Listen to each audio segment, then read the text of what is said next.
अजीज दोस्तों, प्रोग्राम में स्वागत है। अजीज दोस्तों, एक बहुत ही खतरनाक जंग के आसार नज़र आ रहे हैं।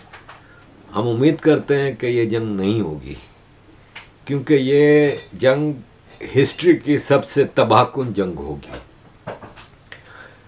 फ्रांस के प्रेसिडेंट एमेनुअल मैक्रों ने अभी स्पीच करते हुए कहा है कि रशिया और 10 मुल्कों पे हमला करने वाला है और हम यूक्रेन में नेटो की फोर्सेस भेजने के लिए तैयार हैं। हमें जो हो सकेगा हम रशिया को रोकने के लिए करेंगे।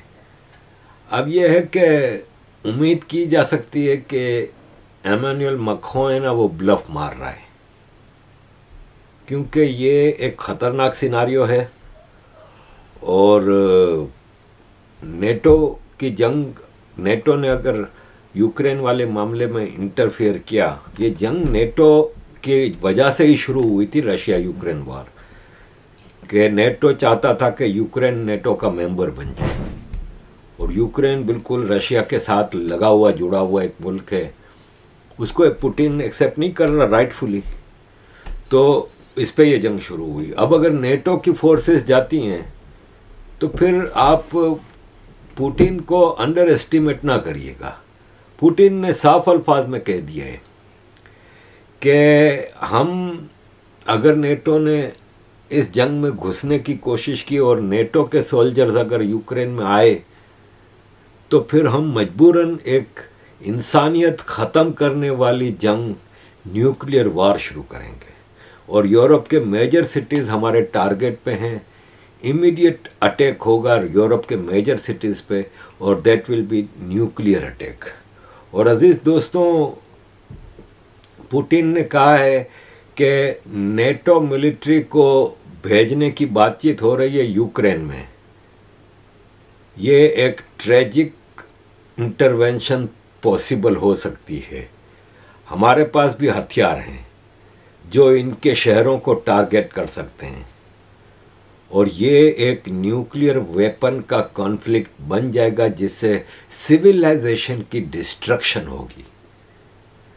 रशिया का पॉलिटिकल सिस्टम हमारा पिलर है, हमारी सॉवरेंटी का पिलर है और हम किसी को हमारे अंदरूनी मामले में दखल देने की इजाज़त नहीं देंगे। अजीज दोस्तों, न्यूक्लियर बॉम्ब रशिया के पास 5,889 हैं, अमेरिका के पास 5,244 हैं, चाइना के पास 410 हैं, फ्रांस के पास 290 हैं, इंग्लैंड के पास 225 हैं, पाकिस्तान के पास 170 हैं, इंडिया के पास 164 हैं, इज़राइल के पास 90 हैं, 30 हैं कोरिया के पास। अब आप अंदाज़ा लगाएं कि रशिया के पास हाइपरसोनिक मिसाइल भी हैं जो कोई इंटरसेप्ट नहीं कर सकता और ये दुनिया के किसी भी जगह पे अटैक कर सकता है। वैसे भी अलास्का से रशिया का बॉर्डर मिलता है और फिर अमेरिका के सारे शहर रशिया के टारगेट पे हैं, यूरोप के सारे शहर ये रशिया के टारगेट पे हैं। सिमिलरली अमेरिकन और यूरोपियन मिसाइल रशिया को कहीं से भी हिट कर सकते हैं। फिर इधर चाइना भी है, फिर इधर नॉर्थ कोरिया भी है जिसका अमेरिका से खुल के पंगा है और नॉर्थ कोरिया का भी अमेरिका से ज़्यादा फासला नहीं। नॉर्थ कोरिया के पास भी एक से एक मिसाइल हैं और ये जंग कहीं भी तबाही ला सकती है। अजीज़ दोस्तों, हम उम्मीद करते हैं कि ऐसा कुछ नहीं होगा। फ्रांस के सदर एमेनुअल मैक्रों को अकल के नाखून लेने चाहिए। एक पराई जंग में खुजूल में, एक तो जंग नेटो की वजह से शुरू हुई है। अब let the matter solve. NATO Ukraine और रशिया का एग्रीमेंट हो चुका था इस जंग से पहले, लेकिन बोरिस जॉनसन ने अचानक यूक्रेन में जाके उनको जंग पे उकसाया और बोला ये एग्रीमेंट कैंसिल कर दो। आज ये जंग जो हो रही है जिसमें लाखों लोग मारे गए हैं ना, रशियन और यूक्रेनियन, $100 of billions का वेपन इस्तेमाल हो चुका है। अमेरिका की वेपन इंडस्ट्री, वार इंडस्ट्री फ्लरिश कर रही है। अमेरिका का तो काम ही जंग के ऊपर चलता है ना। अमेरिका की इकोनॉमी चलती ही जंग पे। जंगें ख़त्म, अमेरिका में बेरोजगारी आ जाएगी, अमेरिका का इंडस्ट्रियल सेक्टर धड़ाम से नीचे गिरेगा। जंग तो अमेरिका की ज़रूरत है, लेकिन ये लोग समझते नहीं हैं। ये जो हमारे यूरोपियन बुद्धू हैं, ये ज़रा भी इन चीज़ों को समझने की कोशिश नहीं करते। अजीज़ दोस्तों, देखें ये कार्टून जिसने बनाया है बड़ा ज़बरदस्त बनाया है। इसमें अमेरिका ये जिस शाख पे बैठे हैं तीनों, उसको काट रहा है, लेकिन खुद उसने अपने लिए ऊपर सहारा रखा है। ये शाख कट जाएगी तो यूरोपियन यूनियन और यूक्रेन तो धड़ाम से नीचे गिरेंगे, अमेरिका बच जाएगा। लेकिन ये यूरोप के बुद्धुओं को समझने की ज़रूरत है, और ये अमेरिका के पीछे एक कुत्ते की तरह दुम हिलाते हुए जा रहे हैं ना, ये यूरोप को तबाही की तरफ लेके जा रहे हैं। ऑलरेडी कोविड-19 यूक्रेन रशिया वार ने यूरोप की इकोनॉमी को तबाह कर दिया है। यहाँ का स्मॉल बिजनेसमैन, सैलरीड पर्सन सब तबाही के किनारे पे बैठे हुए हैं। अजीज दोस्तों, यूक्रेन के ज़ेलेंस्की के पास अब हथियार भी नहीं है, फौजी भी नहीं है, और ये फिर भी जाहिर है इसने माल बहुत बनाया भाई। इस जंग में ज़ेलेंस्की और उसकी टीम ने पूरे यूरोप और अमेरिका में प्रॉपर्टियां खरीदी और खूब माल बनाया है, और यहाँ जहाँ यूक्रेन जंग में ख़त्म होगा वहाँ पे ये भाग जाएंगे अमेरिका के पास। दुनिया के करप्ट तरीन लीडर्स में ज़ेलेंस्की का शुमार होता है। अजीज दोस्तों, रशिया के इलेक्शन हैं 17 मार्च को। रशिया के कॉन्स्टिट्यूशन के मुताबिक कोई भी प्रेसिडेंट 2 टर्म से ज़्यादा नहीं इलेक्शन लड़ सकता। रशिया जब बना सोवियत यूनियन के टूटने के बाद, तो अमेरिकन एजेंट एक alcoholic joker Boris Yeltsin president बना था रशिया का, और बोरिस येल्सिन 2 टर्म का प्रेसिडेंट रहा। 99 में उसने 3 डेप्यूटी प्राइम मिनिस्टर बनाए, जिसमें एक व्लादिमीर पुतिन था। ये व्लादिमीर पुतिन का पावर की तरफ पहला स्टेप था। फिर 2000 में इसको एक्टिंग प्रेसिडेंट बनाया गया, और 99 में ही फिर ये एक्टिंग प्रेसिडेंट बना। बोरिस येल्सिन ने अचानक रिजाइन कर दिया और चला गया, और 2000 के इलेक्शन में ये प्रेसिडेंट इलेक्ट हुआ। 2004 तक ये प्रेसिडेंट रहा, फिर 2004 से 2008 तक का ये प्रेसिडेंट रहा। तब 4 साल का टेन्योर होता था। और फिर 2008 में चूंकि ये 2 से ज़्यादा टर्म नहीं लड़ सकता था, तो इसने माधवदेव है ना, जो दिमित्री माधवदेव, उसको प्रेसिडेंट बना दिया। वो पुतिन का शुरू से सबसे ख़ास आदमी रहा है, वफादार रहा है, आज भी है। और दिमित्री माधवदेव को प्रेसिडेंट बनाया, खुद प्राइम मिनिस्टर बन गया। दिमित्री माधवदेव 2012 तक प्रेसिडेंट रहा, और फिर इसके बाद 2012 में पुतिन ने वापस इलेक्शन लड़े। इस दौरान लेजिस्लेशन करके इसने रशिया के इलेक्शन प्रेसिडेंट का टेन्योर 6 साल कर दिया। 2012 से फिर 2018 तक पुतिन प्राइम प्रेसिडेंट रहा, और 2018 से अब 2024 मार्च तक ये प्रेसिडेंट है। 15 मार्च को इलेक्शन शुरू होंगे और 17 मार्च तक चलेंगे। पुतिन ने एक एग्जीक्यूटिव ऑर्डर से अपने आप को ये पावर दी है कि वो 2 मोर टेन्योर्स, यानी 2 और टेन्योर के लिए इलेक्शन लड़ सकता है। तो अब ये 2024 17 मार्च के इलेक्शन में पुतिन है और 3 और कैंडिडेट हैं। लेकिन जाहिर है पुतिन को कोई ख़तरा नहीं है, बिल्कुल कोई चांस ही नहीं है कि पुतिन को कोई हरा सके। और पुतिन 2024 से 2030 के लिए भी president of Russian federation elect हो जाएगा।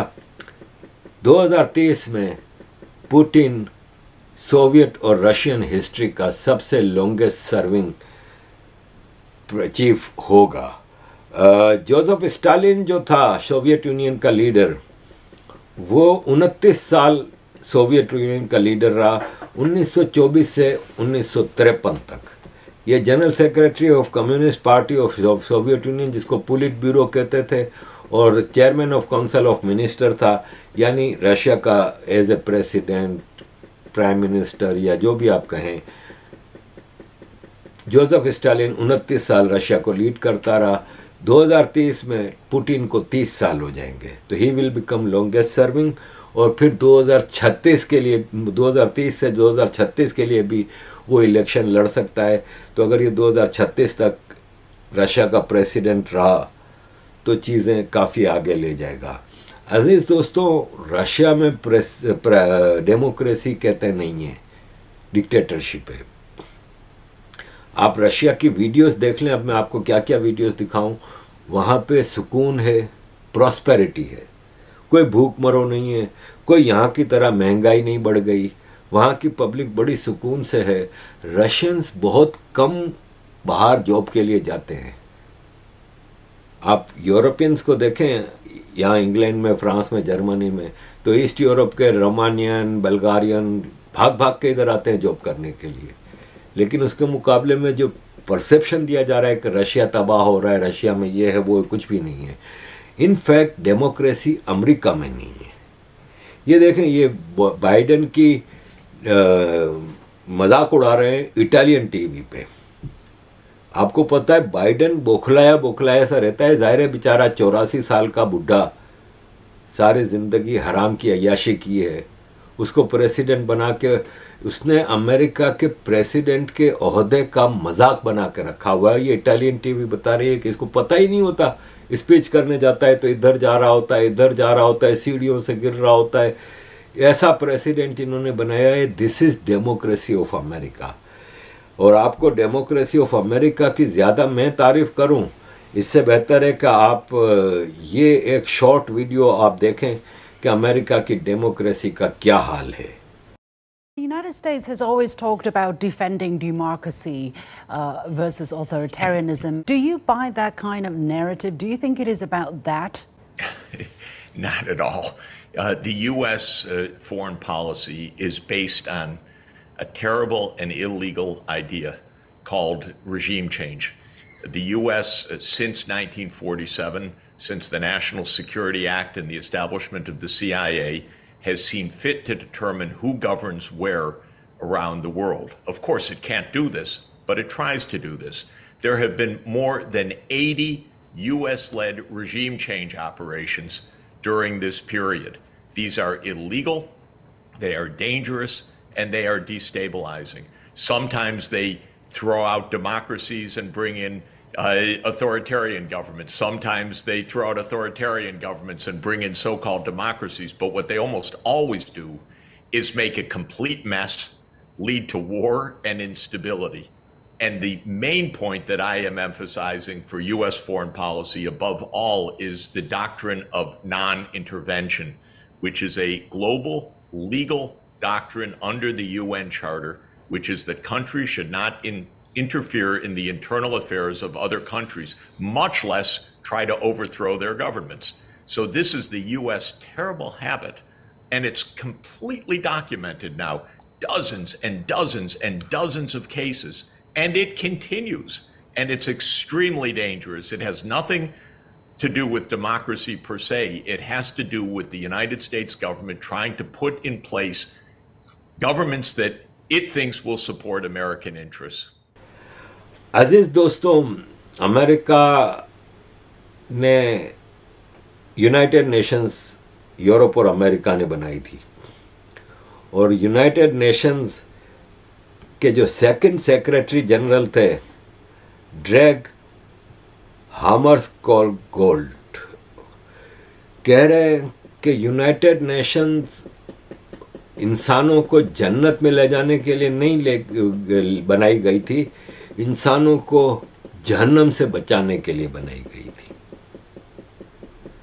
भाई साहब, पहले तो ये बताएं कि यूनाइटेड नेशंस ने कौन सा ऐसा कारनामा अंजाम दिया है जिससे कि इंसान जहन्नम में जाने से बचा है।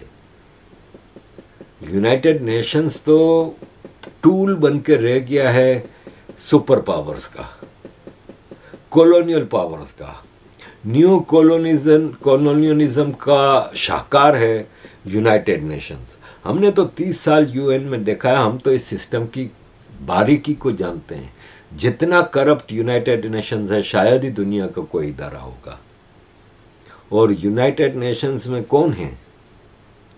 ज़ाहिर है दुनिया के जो मेंबर मुल्क हैं उन्हीं के लोग होते हैं, उन्हीं के रेशो के हिसाब से इनको एम्प्लॉयमेंट मिलती है। यही मुल्क वहाँ पे सारे फैसले करते हैं। पावरफुल लोग कंट्रीज हैं, जिसका एजेंडा चल गया सो चल गया। बलोच बेचारा 77 साल से आज़ादी की जंग लड़ रहा है। कुर्द बेचारा 100 साल से ज़्यादा से आज़ादी की जंग लड़ रहा है। इनका कोई हाल नहीं पूछने वाला। सूडान एजेंडे पे आ जाता है तो सूडान एक नहीं 3 टुकड़े हो जाते हैं। ईस्ट तिमूर एजेंडे पे आ जाता है, आज़ाद हो जाता है।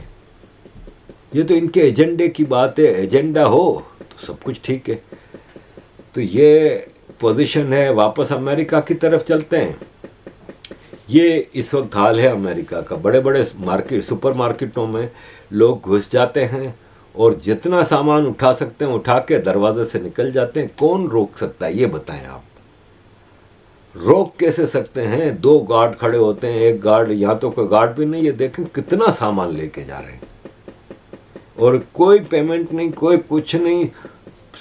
पूरा समझ लें कि गाड़ी में जगह नहीं होगी, इतना सामान, मतलब गाड़ी भर जाती है, इसमें गाड़ी में जगह नहीं है बैठने की। इतना सामान लेके लूट के लेके जा रहे हैं और कोई रोकने वाला नहीं, कोई पूछने वाला नहीं। ये अमेरिका और यूरोप के मेजर शहरों का हाल है और एनार्की टॉप पे है। अजीज दोस्तों, एजेंडे पे मैंने बात की थी ना, तो पिछले 14 साल में नाइजीरिया में मुसलमानों ने 52,250 क्रिश्चियंस को मार दिया है। मुसलमानों ने नाइजीरिया में पिछले 14 साल में 52,250 क्रिश्चियनों को मार दिया है। 18,000 चर्चों को और 2,200 क्रिश्चियन स्कूलों को आग लगा दी। आपने कहीं लंदन में प्रोटेस्ट देखा? क्रिश्चियन मारे जा रहे हैं।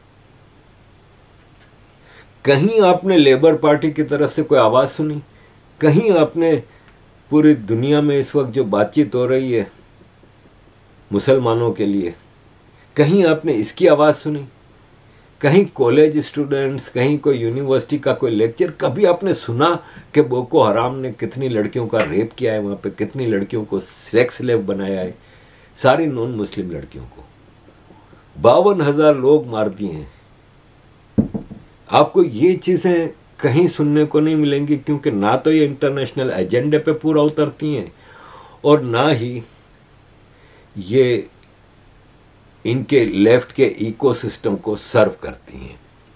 अजीज दोस्तों, पॉपुलैरिटी की बात करेंगे तो ये एक लेटेस्ट पॉपुलैरिटी का चार्ट आया है। Vladimir Putin 79%, Narendra Modi 78%, Mexico के आंद्रे लोपेस 65%, अर्जेंटीना के जेवियर मेली 63%। अजीज दोस्तों, ये चारों राइट विंग हैं। और आपके Justin Trudeau 29%, Rishi Sunak 25%, Macron 23%, Olaf Scholz Germany 21%, Japan Kishida 18%, Erdogan 36%, Biden 37%। अजीज दोस्तों, ये इनकी पॉपुलैरिटी का हाल है। ये अपने मुल्क में भी सेफ नहीं है, पॉपुलर नहीं है।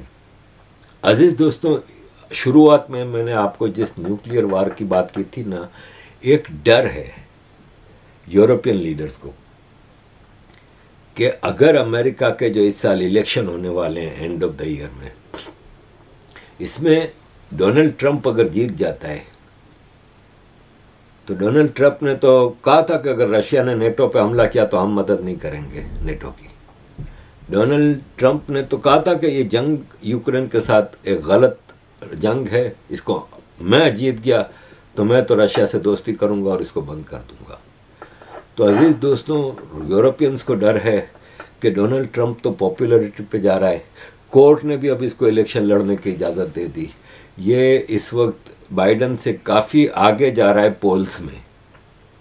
इसने जो रिपब्लिकन पार्टी के जो वो हैं उसमें इसके मुकाबले पे अब निक्की हेली ही रह गई है। और निक्की हेली जो है वो पहले 4 स्टेट तो ट्रम्प से हार चुकी है और 5वां स्टेट इसने कल एक जीता है। पहले 4 जिसमें इसका अपना होम स्टेट है जो कोलोराडो, उसमें भी हार गई। और नज़र आ रहा है कि ट्रम्प अगर जीत जाता है, और ट्रम्प की पॉपुलैरिटी देखें, मैक्सिको, अर्जेंटीना, अब अर्जेंटीना का ये जो मेली है ये ट्रम्प से मिलने गया था। इजरायली भी ट्रम्प को पसंद करते हैं और ट्रम्प के ताल्लुकात सिर्फ इनसे नहीं, अरबियन गल्फ वालों से भी बहुत अच्छे थे। आपको याद होगा कि ये सऊदी अरब गया था और सऊदियों ने इसको खूब लंबे चौड़े कॉन्ट्रैक्ट भी दिए थे और इंडिया के साथ भी इसके ताल्लुकात अच्छे हैं। तो ट्रम्प आ जाएगा तो यूरोप के जो ये जो लीडर्स हैं ना, जो कहने को तो राइट हैं, फ्रांस और इंग्लैंड वगैरह, जर्मनी, लेकिन ये राइट भी लेफ्ट की पॉलिसियों पे चल पड़े। इंग्लैंड में आप देख लेना, ये आपको राइट विंग नज़र आते हैं। जो इंग्लैंड का ये हाल किया है ऋषि सुनक, कितनी उम्मीदें बांध के बैठे थे हम इससे। इससे पहले बोरिस जॉनसन था या लिज ट्रूस थी या थेरेसा मे थी, ये तो लेफ्ट की पॉलिसियां चला रहे हैं। तो ये लोगों को डर है कि ट्रम्प जीत गया और ये जंग बंद हो गई तो एक खतरा ये है कि जल्दबाजी में ये कोई ऐसा काम ना कर दें। लेकिन आई होप कि ये इतने बेवकूफ़ नहीं है कि अपने ही मुल्कों को तबाह कर देंगे। इनको पता है कि पुतिन को आप अंडर एस्टिमेट नहीं कर सकते। पुतिन हमला करेगा, न्यूक्लियर वार, और फिर आप तो मॉस्को, लेनिनग्राड, वो सेंट पीटर्सबर्ग वगैरह आप कुछ तबाह कर लेंगे। यहाँ तो London, Paris, Frankfurt, Barcelona, Madrid, इतने बड़े बड़े शहर हैं, बहुत बड़ी तबाही होगी। और दुनिया के लिए ये एक बहुत ही इंतहाई ख़तरनाक सिनारियो नज़र आता है। अजीज़ दोस्तों, एंड पे मैं आपको चाइना के फॉरेन मिनिस्टर की ये स्टेटमेंट 30 सेकंड की सुनाता हूँ। AGA resolution recognized legitimacy of struggling by all available means, including armed struggle by peoples under colonial domination or foreign occupation. For instance, the AGA resolution 3070 of 1973, I quote, reaffirms the legitimacy of the people's struggle for liberation from colonial and foreign domination and alien subjugation by all available means, including armed struggle. अब आप खुद देखें कि इसमें ये साफ अल्फाज में कह रहा है कि आज़ादी की मूवमेंट्स जहाँ पे जुल्म हो रहा है वो जायज़ हैं और उसके लिए आर्म्ड स्ट्रगल भी जायज़ है। इन अदर वर्ड्स, चाइना का ये स्टैंड है कि बलूचिस्तान की मूवमेंट जायज़ है, सिंधु देश की मूवमेंट जायज़ है, क्योंकि उधर जुल्म हो रहे हैं। अजीज दोस्तों, thank you very much for all your support. Kindly keep supporting.